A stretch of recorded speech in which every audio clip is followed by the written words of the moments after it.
Tere päevast siis kõigile ka minu poolt. Ma kõigepealt tahan öelda, et mul on äärmiselt hea meel taaskord siin teie ees seista. Nii tore on näha juba mitmeid tuttavaid nägusid ja tore on ka see, et on päris palju uusi inimesi siin, mis näitab tegelikult seda, et järelikult meie noorteseire jõuab järjest laiema seltskonnani ja see on ainult positiivne. Aga minu tänane ülesanne siis on luua selline taust tulevikuvisioonide aruteluks. Ehk siis rääkida natukene sellest, kuidas meil, ehk siis Eesti noorel, on minevikus läinud, kuidas tal läheb täna. Ja ma pean kohe ette vabandama, et see ettekanne on väga statistiline, nii nagu meie noorteseire on, et ta kogub peamiselt neid asju, mida täna Eestis juba mõõdetakse. Ja kindlasti paljud teist on tulnud siia selle mõttega, et äkki me räägime täna noorte hoiakutest, meie kuulsast Y-generatsioonist ja sellele iseloomulikest näitajatest. Paraku me seda teha ei saa, et me selliseid asju täna veel noorteseires ei mõõda, aga võiks kindlasti. Kuidas siis läheb Eesti noorel? Nagu ma ütlesin, info põhineb meil siis meie enda noorteseire süsteemil, võiks siis öelda. Ehk siis väike meeldetuletus, millest me räägime. Noorteseire on siis selline noorte olukorra järjepidev analüütiline ülevaade ja just ma rõhutan sellist analüütilisust, ehk siis me oleme alati püüdnud nendele numbritele, mis statistikast vastu peegelduvad, ka mingisugust sisu anda ja siis vähemalt vaadata, et mida meie neist arvame.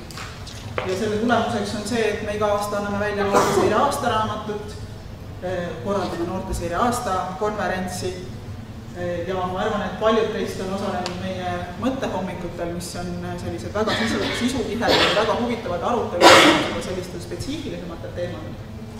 Ja miks me seda kõike teeme? Tegelikult selleks, et noorte olukorrast teavitada nii avalikkust, teavitada nii noorsootööga tegelevaid, noorsootööga otseselt tegelevaid inimesi, kui ka tegelikult neid otsustajaid, kes noorte eluolu üle või noorte eluolu puudutavate otsuste üle või otsuste üle siis otsustavad. Ja miks? Sellepärast, et need otsused, mis noori puudutaksid, oleksid teadlikumad, oleksid põhjendatumad ja oleksid mõjusamad. Ja kui teil on info või kui teil on soovi, siis kindlasti ma julgustan taaskord ikkagi noorteseire veebilehti külastama. Ma arvan, et igaüks leiab sealt endale sobivat infot, et kui mitte nende konkreetsete väljundite näol aastaraamatut ja nii edasi, siis kindlasti meil on seal väga põhjalik uuringute, Eestis noorte kohta valminud uuringute andmebaas, et sealt leiate kindlasti huvitavaid viiteid ja huvitavat infot. Aga kes siis on Eesti noor? Nii nagu Ardo juba oma ettekandes ütles, tegelikult me räägime väga heterogeensest seltskonnast. 7–26 aastane Eesti elanik, 7-aastane, kes alustab oma kooliteed, kelle elukogemus võib-olla on suhteliselt väike ja samas on meil teises äärmuses 26-aastased noored inimesed, kes võib-olla on äsja rajanud oma pere ja kasvatavad juba ise lapsi. Et nendele ühtse vaatenurgaga lähenemine on väga keeruline. Ja kindlasti igaüks vajaks sellist individuaalset vaatenurga. Mõned aspektid ma siiski tein välja, et kui me siin vaatame meie noori, siis meil täna on noormehi veidi enam kui neidusid. 2/3 meie noortest elab linnas, 1/3 maal. 2/3 meie noortest töötab või õpib, veerand töötab ja 4% on töötud. Ja rohkem kui töötud on meil tegelikult neid noori, kes ei õpi ega tööta. Kui mingil põhjusel siis tööturult ja koolist teevad. Üks indikaator iseloomustab küll kõiki neid noori ühtemoodi. Ükskõik millisest vanuserühmast me ei räägi, noorte arv kahaneb. Ja siin ei olegi võib-olla tähtsad need konkreetsed numbrid, kuivõrd see graafik ise. Kui te vaatate, kuidas me aastal 2000 nautisime veel seda, et meil on praktiliselt peaaegu isegi iga kolmas inimene noor, siis 2020. aastaks me jõuame olukorda, kus meil on iga 5. noor. Ja ma natukene kodus mängisin ka selle mõttega, et äkki paneks siia juurde näiteks valimisealiste noorte osakaalu valimisealisest rahvastikust, mis tähendab tegelikult seda, et see number on veelgi väiksem, mis tähendab tegelikult seda, et see noorte hääl täna sellise demokraatlike protsesside kostub ikkagi väga nõrgalt. Mis tähendab meie jaoks seda, et me peame ikkagi iga konkreetse noorega tegelema. Kuhu need noored siis kaovad? Jälle sellised tõenäoliselt üsna teada-tuntud asjaolud. Laste saamine ei ole vist piisavalt trendikas. See ei ole popp. Võib-olla natukene provotseeriv küsimus, aga tegelikult kui vaadata meie summaarset sündimuskordajat, siis täna me ei ole Euroopa Liidu riikide seas esi-5 hulgas sellega.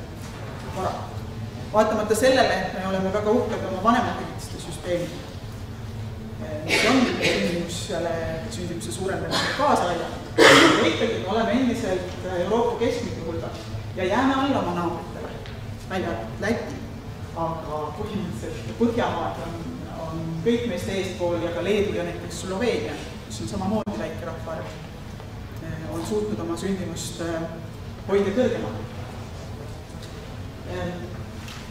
Ja võib-olla siia number lihtsalt kõrvale nüüd selleks, et meil oleks, meie noorte arv püsiks stabiilsena, siis meil tegelikult oleks hädasti vaja, et see sündimuskordaja jõuaks sinna 2 juurde. Minna on päris palju. Teine asi, mis iseloomustab siis sellist noorte keskkonda on see, et meie lastega perede osakaal on 10 aastaga vähenenud 3/3 veerandit. Jällegi, lastega perede hääl ühiskonnas nõrgeneb, sellepärast, et neid on lihtsalt vähem. Ja tegelikult on vähenenud ka lastega peredes elavate leibkonnaliikmete arv, et see huvigrupp, nii nagu poliitikud armastavad öelda, see huvigrupp on kahanemas. Siin võib öelda muidugi, et selle taga on vanemaealiste arvu kasv ja kui meie vanemaealised hoolivad meie noortest ja lastest, siis loodetavasti noorte ja laste hääl kostub läbi nende ka poliitikutega. Ja võib-olla positiivse trendina siin laste saamise poole pealt tooks tegelikult välja seda, et 2. ja 3. lapse sündide arv on püsinud suhteliselt stabiilne, mis näitab mõneti seda, ma natukene spekuleerin, et see võiks olla selle tulemus, et kui juba lapsi otsustatakse saada, siis on see otsus 2. ja 3. sünnitada ka nagu kergem tulema. Aga võib-olla see laste saamise edasilükkamine on täna võtnud kergem, kui see on olnud varem. Samas, kus me oleme tõesti nagu märkimisväärselt edu saavutanud, on see, et me oleme noorte suremust märkimisväärselt vähendada suutnud. Ehk siis kuigi oli siin jutuks, et noorte meeste suremus on kõrge, jah, me kaotame täna samamoodi 200 noort inimest või 200 noort meest vanuses 15 kuni 26 aastas, seda on palju. Eriti arvestades, et need surmad on peamiselt õnnetuste ja traumade tõttu. Aga meil 10 aastat tagasi oli see number 2 korda suurem. Et selles mõttes on meil ette näidata sellist edumeelset käitumist. Kuhu me aga oma noori kaotame, on nende lahkumine välismaal. See on aasta-aastat siis kasvanud. Näeme, iga aasta läheb järjest enam noori Eestist ära ja enamik nendest lahkujatest on siis Eesti kodakondsed, siis meie riigi kodanikud. samas tagasitulijate hulgas, tagasitulijate arv on oluliselt tagasihoidlikum, aga mis on positiivne, on see, et tagasitulijate hulgas on Eesti kodakondsusega isikute arv kasvanud, mis näitab mõneti võib-olla seda, et noored inimesed tagasi tulevad. Et on leitud ikkagi võimalusi siin oma elu üles liikuda. Väärmist mainib ka asjaolu, et enamik nendest lahkujatest on keskharidused. Ei ole kõrgharidusega inimesed, ei ole inimesed, kes võib-olla omandavad siin väga spetsiifilise väljaõppe ja siis lähevad, kuna ei leia siin tööd, siis lähevad sinna mujalt õppima. Ei, sageli on need lahkujad hoopistükkis need inimesed, kes ei ole Eestis võib-olla suutnud piisavat erialast haridust omandada, erialast väljaõpet saada. Ja nii on lihtsam minna kusagile teise riiki lihttööd tegema, mille eest siis makstakse kõrgemat palka. Ja ma võib-olla rõhutaks siin juures tegelikult ka seda asjaolu, et me ei peaks tegelikult seda väljarännet vaatama ilmtingimata sellise negatiivse trendina. Need on meie noored, kes lähevad välja. Nad lähevad sinna välja elukogemust omandama, töökogemust omandama, raha teenima. Kõik need kogemused, mis nad seal väljas saavad, on tegelikult Eesti jaoks olulised. Olulised sellele noorele endale, aga olulised ka meile. Ja võib-olla selline laiem küsimus, mida endalt küsida, on pigem see, et kuidas me neid noori saaksime endaga rohkem siduda. Võib-olla me täna ei peaks enam rääkima noortepoliitikast kui Eestis elava noorele suunatud poliitikast. Või peaksime rääkima noortepoliitikast kogu maailma mastaabist, Eesti noortepoliitikast. Ehk siis neid noori tõesti endaga rohkem siduma. Miks minnakse?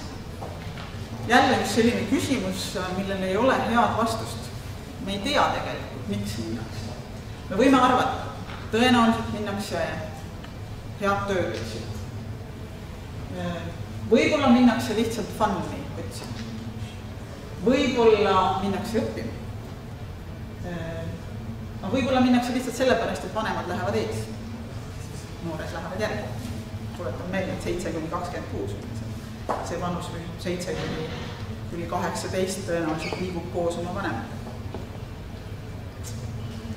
Igal juhul mõjutab seda liikumist kindlasti ka see, millised on võimalused Eestis. Ja kui me siin vaatame nüüd noorte seisundit tööturul, sest töö olemasolu ja tööelu perspektiiv noore jaoks on üks olulisemaid perspektiive, siis kõigepealt tuleb tõdeda, et ega see noorte tööturu seisund viimase 10 aastaga väga palju muutunud ei ole. Et võib-olla mis meile silma jäi, on see, et kuidagi natukene rohkem on tekkinud natukene on suurenenud nende noorte osakaal, kes õpivad ja töötavad samaaegselt. Ja miks ma selle just esile tõstaksin või välja tooksin, on just see, et kui me siin ise oleme püüdnud oma haridusreforme, just kõrgharidusreformi suunata sinna poole, et võib-olla inimene ei peaks käima samal ajal tööl, kui ta täiskoormusega õpib, siis mõneti näiteks nende noorte suhtumine peegeldab pigem seda, et võib-olla on noored tajunud seda, et tööturg ootab neid seda, et nad töötaksid ja õpiksid. Ehk siis see töökogemus on tööturule sisenemisel suure väärtusega ja sellest on raske loobuda. Positiivse poole pealt, kui me veel siin aastal 2011 aastaraamatu konverentsil tõstsime esile noorte töötuse ja rääkisime 40 000 töötust noorest, siis täna tuleb hea meelega tõdeda, et see arv enam paika ei pea. Täna on töötud noori märkimisväärselt vähem, aga see probleemi struktuur on iseenesest samaks jäänud. Ehk siis, kui me vaatame noorte töötuse määra, siis kõige kõrgem on see 15–19 aastaste noorte hulgas. See on kindlasti see seltskond, kellest kõige vähem tegelikult tööturul osaleb, sest enamik sellest seltskonnast õpib alles. aga need, kes tööturule on sisenenud, ehk siis aktiivselt tööd otsivad, nendel paraku see töö leidmine on suhteliselt raskem võrreldes teistega. Ja siin on väga selgelt näha, et mis nende probleemiks on. Ongi madal haridustase, väljaõppe puudub ja töökogemuse puudub. Ehk siis siit tulenevalt haridus on ikkagi see, mis tulevikku kindlustab. Ja kui me vaatame nüüd meie noori töötuid, siis haridustaseme järgi, siis enamik meie töötustest absoluutarvus on teise taseme haridusega, siis keskharidus, ülikooli eelne haridus, keskhariduse põhine kutseharidus. Ja tõenäoliselt, ma nüüd küll spekuleerin, aga päris palju töötute hulgas, teise taseme hariduse ja esimese taseme hariduse hulgas on näiteks kutsehariduse pooleli jätnud noori. Ehk siis, kui me muidu oleme hariduse väljalangemusega päris hästi suutnud toimetada, siis kutseharidusest täna jätab ikkagi iga 4. noor kooli pooleli. Kes kutsekooli lähevad, on ju enamasti põhiharidus ja keskharidus on baasil. Noored, kes siis piirduvadki siis põhihariduse ja keskhariduse. Ja nemad on siis omakorda jälle see riskirühm, kes noorte tööpuudust võivad kasvada. Töökoha olemasolu kõrval teine oluline kriteerium kindlasti, kuigi siin just ajakirjandusest leidis vist eile või sellised noorte jaoks ei ole palk enam tähtis. Tegelikult ma arvan, et mõned on küll. Kui vaadata noorte keskmist brutotöötasu, siis täna on see tööturul kõige madal. See vahe siis sellise 25-49 aastaste inimeste brutotöötasuga, keskmise brutotöötasuga on aasta-aastalt kasvanud. Ehk siis see tähendab, et see stardipositsioon noortel palga osas on nagu järjest kehvemal positsioonil. Jah, siin on küll sees selline oluline statistiline efekt, et paljud noored töötavad osaajaga, mistõttu täiskoha ekvivalendile taandatud töötasu ongi need madal. Aga kui me vaatame ka siin selliseid numbreid, mis iseloomustavad siis noorte, kus see statistiline efekt on eemaldatud, siis tegelikult ikkagi noorte töötasu jääb keskmisele brutotöötasule selgelt alla. Ehk siis võib aru saada, kui minnakse soove natukene kõrgema palga peale. Stardipositsioon siin ei ole väga hea. Ja sellest tulenevalt nii sellest tööpuuduse näitajast kui ka sellest sissetulekute näitajast tõenäoliselt tulenevalt tuleb meil ka tõdeda, et ega noorte majanduslik toimetulek ei ole nagu väga hea. See on selline võrreldav siis vanemaealistega. Et pigem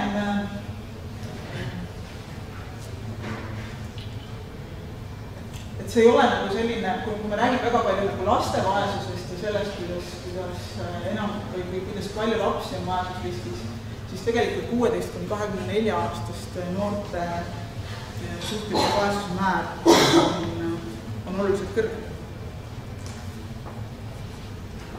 Ja kui me vaatame nüüd neid pereliikmeid või neid peresid leibkondade tüüpide kaupa, siis tuleb tõdeda, et me ei ole suutnud tagada sellist stabiilset keskkonda just üksikvanematele ja nende peredes elavatele lastele. Et endiselt on seal vaesusrisk siis üks kõrgem. Samas kui teiselt poole pealt lastega peredel läheb päris hästi. Et me siin isekeskis natukene viskisime nalja, et ei tea, kumb on siis enne, muna või kana, kes kõigepealt pead olema nii-öelda varakas perekond, kes siis saab endale lapsi lubada ja selle tõttu sa oled vaesusriskis nagu madalamal tasemel. Või on siis vastupidi, et kui sul on lapsed, siis see tagab sulle siis paremat toimetulekuga tööturul, kõrgema palga ja muud sellised head hüved. All right, tournament players, please take your seats. Midagi põnevat. Üks number, mis meil veel silma jäi just selliste sotsiaalsete tagatiste poole peal, on vanemliku hoolitsuseta ja abivajavate laste kõrge määr. Ühelt poolt tuleb siin tunnustada kõiki teid.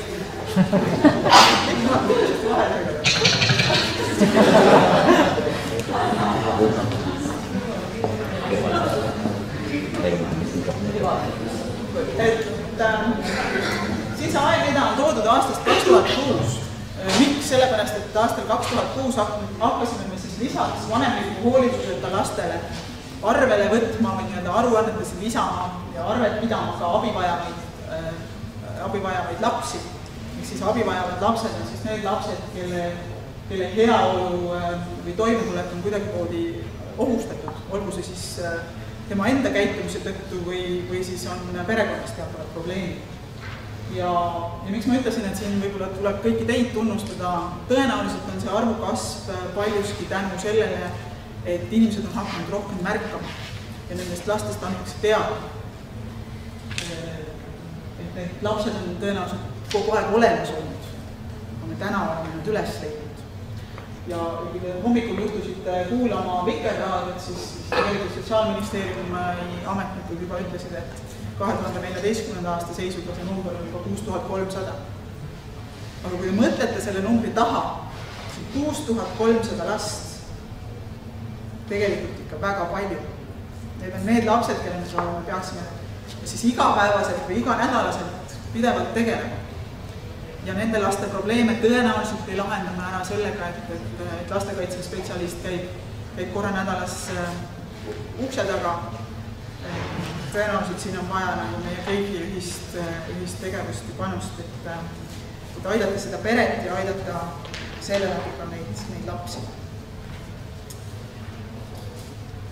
Ja kindlasti mõjutab Eestisse jäämise otsust või Eestis kaasalöömise otsust ka see, kui palju noored ise saavad Eesti kujundamisel kaasa rääkida. Ja siin tuleb me tegelikult tõdeda, et ega need noored väga ei tahagi. Et me oleme küll, kui vaadata noortekogude, osaluskogude arvu kasvu, siis neid on väga-väga palju juurde tulnud. Siis noorte võimalused osaleda on märkimisväärselt kasvanud. Aga samas on kasvanud ka nende noorte osakaal, kes peavad poliitikat keeruliseks ja arusaamatuks ja üleüldse ei tunne huvi poliitika vastu. Noorte kaitsetahe, siin tuleb muidugi tõenäoliselt arvata, et praeguses olukorras on see statistika juba vananenud ja võib-olla see pilt on hoopis teine, aga veel 2012. aasta andmete põhjal tegelikult see kaitsetahe on pigem langemas. Ja ega ei ole ka meie noorte hulgas väga levinud vabatahtlikus tegevuses osalemine, selline kodanikuaktiivsus, et tegelikult 2/3 meie noortest ei ole kunagi vabatahtlikus tegevuses osalenud. Seega, et mida ma siis võib-olla rõhutaksin edasiseks aruteluks, et aspektid, millele tähelepanu pöörata, on see, et meie noorte diaspora laieneb. Meil on järjest rohkem noori, kes on väljaspool Eestit ja küsimus on, kas need noored on ka meie noortepoliitika subjektid. Kas me peaksime neid ka tõenäoliselt peaksime, kuidas seda teha? Teine oluline aspekt, mis peegeldab nendest andmetest vastu, on see, et kui veel 20 aastat tagasi, kui mina tööturule tulin, siis kõik teed olid lahti, mine iganes, asekantsler, osakonna juhataja, tee ainult karjääri. Tänas enam nii ei ole. Noortel on tööturule sisenemine järjest keerulisem. Meie vanad kännud oleme seal ees ja me oleme veel piisavalt noored, et mitte pensionile minna. Mis tähendab seda, et tegelikult sellised eneseteostuse võimalused noortele täna mitmed keerulised. Ja selle keerukust suurendab ka see, et kui ei ole piisavalt töökogemust ja ei ole haridust, siis kindlasti, millele me peaksime tulevikus rohkem tähelepanu pöörama, on just nimelt seesama sotsiaalne närv, see märkamine, aitamine, ehk siis meie tähelepanu vajavad ja väärivad just ennekõike need ühiskonnagrupid, kes on jäänud nõrgemasse rolli, vanemliku hooleka lapsed või just need abivajavad lapsed, kes elavad perede juures, kes võivad iga hetk sattuda ohtlikku olukorda. Üksikvanemad, puudega noored. Ja neljanda punktina ma võib-olla rõhutaks sellist noorte ühiskondliku aktiivsuse turgutamise vajadus. Ehk siis see on nagu see punkt, mis on noortele endile suunatud, et kuulge, kui teile ei meeldi Eestis, kui teile tundub, et ma pean siit kohe ära minema, siis tehke endale selline Eesti, just ei taha ära minema. Ehk siis proovige rohkem kasutada neid võimalusi, mis täna on nagu olemas, aidata kujundada sellist Eestit, kus tahaks elada, aga ei tahaks ära minna või kui tahakski ära minna, siis veidikeseks ajaks ja siia teile tagasi tulla. Ja teiselt poolt võib-olla meie vanematele ühiskonnaliikmetele tähendaks see seda, et peame noortele ikkagi endiselt rohkem sellist sõnaõigust ja julgustust kaasa rääkida. See, kui meil on formaalsed süsteemid olemas, kui meil on formaalsed võimalused osaluskogude näol olemas, see ei tähenda seda, et noored ise saaksid ju siis otsuseid mõjutada. Ma olen kogu aeg rääkinud, et meil peaks olema indikaator selle asemel, et öelda, et mitu osaluskogu meil on loodud, me peaksime vaatama, et mitu noorte ettepanekut on tegelikult vastu võetud. Millest on asja? See on tegelikult reaalne võimalus mõjutada. Nii et me peaksime rohkem oma noori tõsiselt võtma ja aitama neil kujundada sellist ühiskonda, kus nad tahaksid elada. Tänan teid kuulamast, kaasa mõtlemast ja nüüd vist võib ka küsida.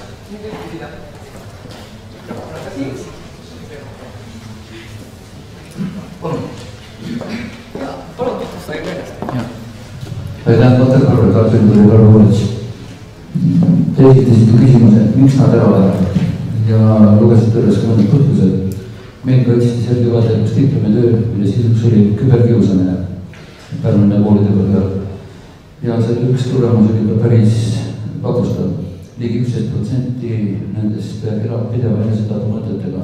Isegi kui nad seda ei tee, nad tahab pääseda kaugemale kogetud alandusest, nendest, kes kõik on näinud ja nende allasurumist, nende tagumist, igas mõttes tagumist. Et see võiks olla üks teema, see keskkond, kus nad kasvavad, ka see keskkond hoolib neist. Aitäh.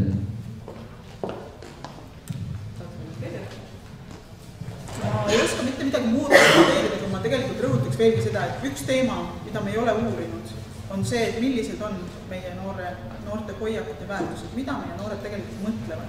Et kui meil siin oli nädala alguses uudis, et Eesti meest hakatakse uurima, siis mina ootaks väga suure põnevusega seda uudist, et Eesti noort hakatakse uurima, et mida ta siis nagu mõtleb ja mida ta nagu hindab. Sest need on tegelikult teemad, mis ei tule statistikast välja, mis ongi just nimelt selliste hoiakute küsimus.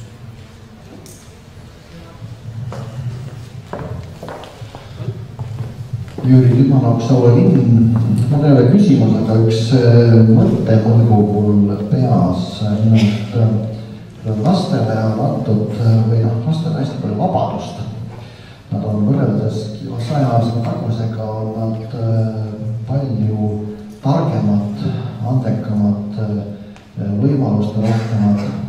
Nende vabadus on hästi suur, aga vastutusmäär on sama nagu 100 või 200 või 1000 aastat tagasi, ongi 200 aastat tagasi või 100 aastat tagasi. Ja puutume kokku täiesti jõhkra silmavaatega lapsed, et ma võin teha seda teist ja kolmandat ja ma niikuinii ei vastuta. Et ta teab seda hästi ja kasutab seda väga oskuskult ära, mille tulemuseks on see, millest jutt oli, et järsku peaks seda vabadust ja vastutust on kuskile parlamentsi seaduse tasemel. On teil mõni mõte, et kuidas seda vastutust suurendada? Ei, see on arutelu teema, mina vaatan, kuidas elu paistab mulle, eks, ja mida uuringud toovad ja siis tõstatan küsimus, et huvitav, et jäskutakse midagi siin ette võtta. Kas on meil mõni noor siin, kes tahab seda või kommenteerida? Ma lapsevanemana, mul on kodus 3 last, tahaksin ma tegelikult rõhutada seda, et mina näiteks tunnen, et jah, see on minu ülesanne seda vastutust kasvatada selles lapses. Aga mul jäävad vahepeal käed lühikeseks ja väga raske on kusagilt abi leida. Ehk siis jube hea oleks, kui andeks sünnitusmehest kaasa käsiraha. Nii peaks selle lapsega tegema. Seda meil paraku ei ole. Ja paraku mul ei ole ka nagu selle lapse kujunemise või noore kujunemise käigus nagu selliseid häid võimalusi, kus seda abi saada. Jah, nüüd siin. Mina jõudan niisugusele arusaamisele, niisugusele koos üldmistel on siis mõtet, kui inimene, kes on valdkonnaga süvenenud, tegelenud, oskab omalt poolt natuke anda mingist lahendust või ja sellepärast mina olen alati palunud kirjeldada ideaali, kuidas teie näete, kuidas asi võiks olla ja see praegu me kuulsime, oli nüüd olukorra kirjeldus, see on väga hea, see on tüütu ja siis lahendus, et äkki te oskate, meil on jäänud veel aega siin 7 minutit, et oleme lõppenud. Äkki te 1 minutit omapoolse teadest, te olete tegelenud sellest pikki aastaid ja siis pakuksite ka mingi lahendus, mis sobiks meie ühiskonda, ärme siin võib-olla maailma tasemel lähe, aga ehk võiks ka maailma tasemel olla. Aga võtame siiski Eestile. Teie olete praegu situatsioon Eestis, kuidas oleks ideaal ja kuidas sinna ideaalini äkki soovitada? Ma pean kurvastusega tõdema, et kui ma seda teeksin, siis ma võtaksin nagu paneeli mõtte tänaselt päevalt, et tegelikult on päev niimoodi üles ehitatudki, et täna praegusel hetkel on siis sissejuhatus olevikust, millele järgneb visioon tuleviku kohta ja siis me tegelikult ühiselt arutame selle peale. Sest ma arvan, et ei ole jumalat, kes ütleks, et on kusagil mingisugune õige ja kõige parem lahendus. Me ise oleme jumalad. Just nimelt, meie kõik, mitte üksnes mina. Aga te olete selle valdkonda süvenenud tegelenud ja pärast ma luban, et ma osalen diskussioonis. Õigustas ütles, et targatud võivad ajaloost, et see ei korduks. Aga on mõni noortega töötaja, kes tahab mõnda nendest probleemidest kommenteerida ja mõnda lahendust pakkuda? Või arvata, et tegelikult ei ole asjad nii nukrad, nagu siin mõnes teemas paistavad?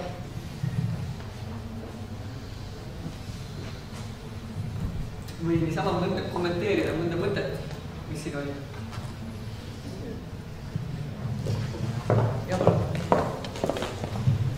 Ja üks küsimus veel. Ma lugesin kokku need töötud noored hariduse järgi, eks, ja sain töötud ligi 90 000, eks, mis on vaatasin, kas midagi on õige? Tõenäoliselt valesti lugesid. Ehk siis me räägime, töötud noored on need noored, kes on seal punasega. 3700 pluss 8500. Ehk siis see hulk tervikuna on siis kogu noortegrupp, kes on siis vastavalt 2. taseme haridusega, 3. taseme või 1. taseme haridusega. Siis õnneks töötuid ei ole nii palju. Aga võib-olla omalt poolt ka kommenteerin, et sa alguses mainisid, et ühest küljest on nagu Eesti noortelt tulevad sõnumeid, et nad ei väärtustagi palka enam, et neil on niisugune eneseteostuse väärtused on olulisemaks muutunud, et samas me näeme ikkagi, et päris palju madala haridusega noori rändab välja. Et kas siis meie noored on nagu 2 lehte läinud, et need, kes täpsustavad palka, nemad on otsustanud, et lihtsam on ära minna ja need, kes midagi rohkem usuvad endasse ja kes on leidnud ka selliseid muid eneseteostusvõimalusi ja väärtusi, et nemad on otsustanud siia jääda. Minu jaoks on see alati üks selline suur küsimus olnud, et kui ma jälle loen selliseid artikleid, kuidas meie noorte viibivad ainult internetis või nende jaoks ei ole palk enam oluline. Ja siis ma vaatan kodus enda 12-aastast. Ja vaatan tema hoiakuid ja tema väärtusi, siis ma ei saa jällegi aru, et kuidas me saame nagu üldistada. Tõenäoliselt on need noored nagu täpselt nii nagu nad olid 10 aastat erinevad, on nad ka praegu täpselt samamoodi erinevad. Ehk siis tõenäoliselt on neid, kes tõesti otsivad sellist eneseteostuse võimalust ja kelle jaoks ongi see selline pidev liikumine ja pidev uue otsimine, ongi see väljund või see motivatsioon, mis neid elus tegutsema paneb.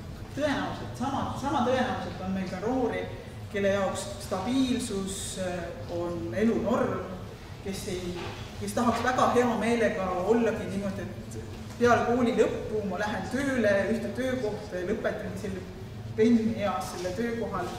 Ehk siis me ei saa neid panna neid noori ühte patta, et me tegelikult täna ju ei tea, kuidas need hoiakud ja väärtused on. See ongi see murekoht. Kui me oleme vaatanud praktiliselt töötavaid üliõpilasi, siis nende puhul me nägime ka üsna selgelt, et nad ei tööta lihtsalt selleks, et ennast õpingute ajal ära elatada, vaid nad tahavad ikka üsna kiiresti ja noorelt saada sellist väga head elatustaset, et neil oleks oma auto, oma elamine, igasugused muud, mitte niisama. Mul on veel 3 minutit, mida on selle ära. Te rääkisite, et koolist väljakuhtumine, ilmselt põhikoolist just, on oluliselt langenud viimaste aastatega. Mina sõitsin 10 aastat tagasi 40 peret juhuvalima alusel, kus oli põhikoolist väljakuhtunud laps, meist 34 olid poisid, 6 tüdrukud. Ja ma küsisin, miks siis juhtus niimoodi, et põhikool läbi saanud üle pooltel juhtudel oli põhjuseks konflikt koolis, nõrgema poole konflikt tugevama poolega. Isegi siis, kui see on praegu oluliselt langenud see väljalangevus, ta kunagi oli 1000 aastas. Kui see praegu on väiksem, siis ikkagi iga laps on kuule hinnaga, miks ta välja kukuvad põhikoolist? Kas kool on teinud kõik? Kas tahab mõni kooli esindaja kommenteerida?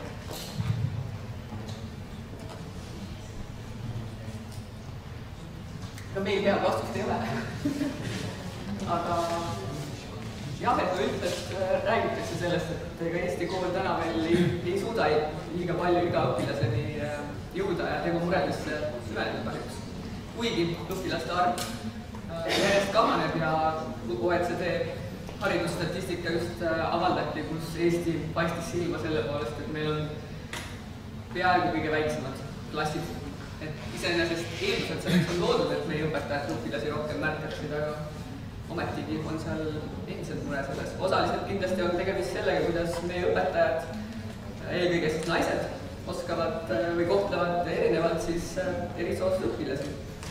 Et meie mitmed teadlased on välja toonud seda, kuidas tüdrukuid hinnatakse tublikuse ja püüdlikkuse alusel. See, mida poisid teevad, mis kipub rohkem sinna loovuse ja kriitilise mõtlemise valdkonda, seda just nagu väga nii palju ei hinnata ja siis kuna väljundiks on hinded, siis selle põhjal otsustatakse mitmete noorte poiste saatmine koolis, et enamik nendest põhikoolist välja langejatust on kahjuks pojid. Ma omalt poolt tegelikult ütlen, et jällegi siin ei ole ühest vastust, et neid tegureid on väga palju, et ma just hiljuti sirvisin Tartu Ülikooli rakendusuuringute keskuse poolt eelmise aasta lõpuga läbi viidud uuringud kutseharidusest väljalangevuse kohta, et igati tasub lugeda. Et tegelikult neid põhjuseid on väga-väga palju ja see on nii individuaalne, et seal on tegelikult vaja sellist jällegi personaalset lähenemist igale noorele. Aga nagu meil numbris näitavad, siis vähemalt tundub, et see märkamisoskus on meil paranemas. Meil on üks riskilaste programm käima lükatud ja NTK samuti juhib, mis peaks seda valupunkti natukene ilmselt leevendada aitama ning kolmandaks on veel ka näiteks õppenõustamiskeskusi Eestisse rajatud, mis peaksid siis õpetajaid ja vanemaid nõustama lastega toimetulekul ka rohkem. Meie üks analüüs näitas ka seda, et vanemad ja õpetajad, kui nad saavad lõpuks aru või teada, et mida need nõustajad oskavad neile pakkuda, siis nad hakkavad oskama ka nende nõu juba paremini küsida. Teil on üks kommentaar. Vastuseks või selleks, et tundub, et selline koolist välja kandmine ei ole kooli probleem, see on ühiskonna probleem. Ja sama, mida sa ütlesid, et kui keegi annaks mulle käsiraamatu, kuidas olla hea lapsevanem, siis tundubki, et kui ma kooli õpetajatega räägin, siis üks väga suur küsimus on selles, et mul ei ole mõtet lastega tegeleda, ma olen tegelikult laste vanematega, et nemad oskaksid laste vanematega tegeleda. ega meil muud Saue linnas me oleme ka loonud praktiliselt noorte emade kooli selle jaoks, et neid koolitada, sellepärast, et nende koolitamisega on pärast vähem lastega probleeme ja me hoiame oluliselt raha. Kas kellelgi on veel soovi sõna võtta? Ei ole? Siis on ilmselt kõigil juba lõuna mõttes, et väljas saate midagi hamba alla ja ootame kõiki tagasi kell 2, kus siis juba räägime rohkem tulevikust.